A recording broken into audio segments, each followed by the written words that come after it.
यार आज बात करेंगे अद्भुत चीज़ों की या अद्भुत लोगों की। वैसे ही एक परिवार है, एकदम हटके है, अजीब है, मतलब डरावना है। वो जिसकी जिसकी ज़िंदगी से जुड़ा सबकी वाट लगाया उसने, उस परिवार ने। शुरू करते हैं इस परिवार के उस आदमी से जिसने इस मुहिम को चालू किया है कि सबकी वाट लगाऊंगा।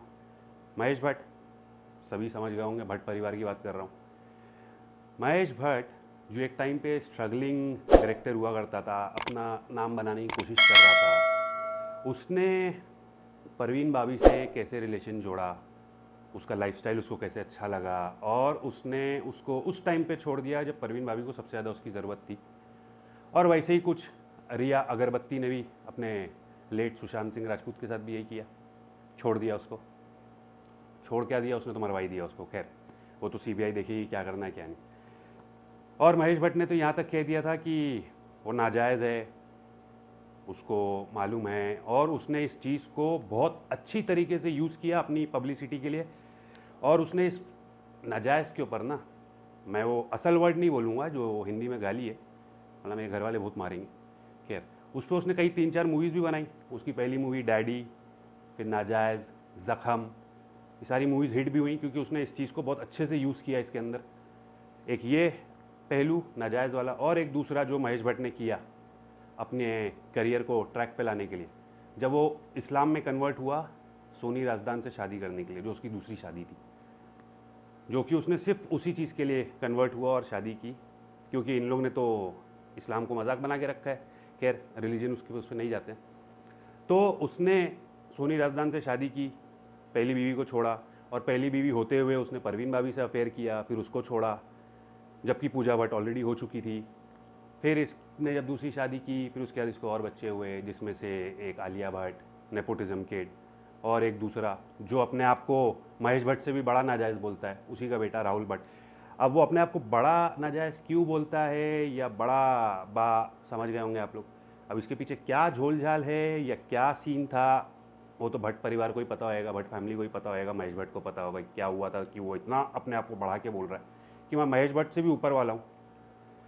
खैर, जो आलिया भट्ट है उसका तो सबको पता है, कितने कितने लोगों के साथ उसने अफेयर किया। ये भट्ट परिवार की आदत है, मतलब हम एक के साथ नहीं रह सकते हैं भैया, हमको 4-5 चाहिए लाइफ में। वरुण धवन ने तो बल्कि यहाँ तक कह दिया था एक शो में कि भाई बस कर दे अब आलिया भट्ट, बस कर दे अब, चुप हो जा। ऐसे नहीं बोलते हैं पब्लिक प्लेटफॉर्म पे। जब उसने कहा था कि मैं वरुण की मसाज रोज़ करती हूँ, उसके बाद इन लोगों का ब्रेकअप हो गया, फिर उसका आदित्य रॉय कपूर से सुनाई दिया, फिर उधर ब्रेकअप हो गया, फिर उसका सिद्धार्थ मल्होत्रा से सुनाई दिया, फिर उससे ब्रेकअप हो गया, और फिर उसने पकड़ा किसको, जो इन सब का फिलहाल लेटेस्ट वाला किंग है सलमान के बाद, रणबीर कपूर, जो एक से एक हीरोइन लोग को सेट करता है और छोड़ता है। अभी फिलहाल आजकल उसके ज़्यादा देखो, कब ये लोग एक दूसरे को छोड़ते हैं, कब पकते हैं एक दूसरे से। पूजा भट्ट इन सब की जो सबसे ज़्यादा ऊपर है हटके, उसने भी अपने टाइम पे बहुत कुछ किया है, फिर वो अल्कोहल से रिलेटेड चीज़ें हों या बॉयफ्रेंड रखने से चीज़ें हों या और भी सारी चीज़ें। और इस परिवार के अंदर एक और चीज़ है, इन लोग स्पिरिचुअलिज्म पे बहुत ज़्यादा यकीन करते हैं। खैर, और इसके अलावा जो है ना, जो महेश भट्ट ने बाकी लोगों के साथ किया, वो उसने अभी हाल फिलहाल में सुशांत सिंह राजपूत के साथ भी उसका हाथ कहीं ना कहीं दिखाई दे रहा है। लोग जो बताया जा रहा है न्यूज़ में या सीबीआई इन्वेस्टिगेशन से निकल के आ रहा है कि इसमें भी उसका हाथ है। जो उसने परवीन बाबी के टाइम पे भी उसका हाथ था, कुछ नहीं हुआ। जिया खान जो सूरज पंचोली की गर्लफ्रेंड हुआ करती थी, उसके टाइम पे भी इसका हाथ दिखाया जा रहा था, बट कुछ नहीं हुआ। अभी सुशांत सिंह राजपूत के टाइम भी इसका हाथ दिखा रहा है। क्यों?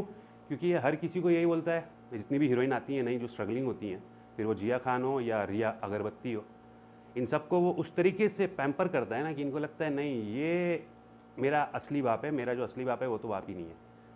और ये बाप के उस पर क्या करता है सबको पता है, कहीं छुपा नहीं है, सब मीडिया में है, न्यूज़ में है। और अगर अगरबत्ती की बात करें तो मैं इसके बारे में नहीं बोलना चाह रहा था, बट ज़रूरी है इस वीडियो को बोलना।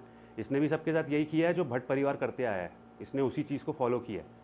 इसने जिसके जिसके साथ अफेयर रखा, जब ये इंडस्ट्री में आई तब से लेके अब तक, इसने सबको यही बोला है, यार तुमसे अच्छा मुझे आज तक कोई लड़का नहीं मिला, मैं तुमको दिल से चाहती हूँ, जी जान से चाहती हूँ। मुझे एक छोटा, जिनके साथ भी अफेयर था एक दो नाम ले लेता हूँ, आदित्य रॉय कपूर चाहिए, या एक छोटा सुशांत सिंह चाहिए, या एक छोटा अखिल कपूर चाहिए। अखिल कपूर वो बंदा है जो एक मूवी में आया था, वो ऐसी मूवी थी, चली भी नहीं थी। इसने हर किसी को वही बोला है, और लड़के इधर बहक जाते हैं, यार ये लड़की ऐसे बोल रही है, इतना प्यार दिखा रही है। अपने लेट सुशांत सिंह के साथ भी यही हुआ, वो भी बहक गया। खैर वो बंदा तो यहाँ तक फिर इतना परेशान हो गया था कि वो उसने जो अपनी पसंदीदा कार ली थी इतनी मेहनत करके, मसेराती, वो बेचने तक को तैयार था, बिकॉज उसको पैसों की ज़रूरत आ पड़ी थी बहुत ज़्यादा। खैर, तो रिया चक्रवर्ती ने वही किया, भट्ट परिवार को फॉलो किया, और इसीलिए वो भट्ट परिवार की बहुत खास चहेती भी है, और शायद इसी वजह से ये केस जो है घूमता जा रहा है, घूमता जा रहा है डेली के हिसाब से, जबकि सबको पता है क्या असलियत है, बट कुछ कोई अरेस्ट नहीं हो रहा है, कुछ नहीं हो रहा है।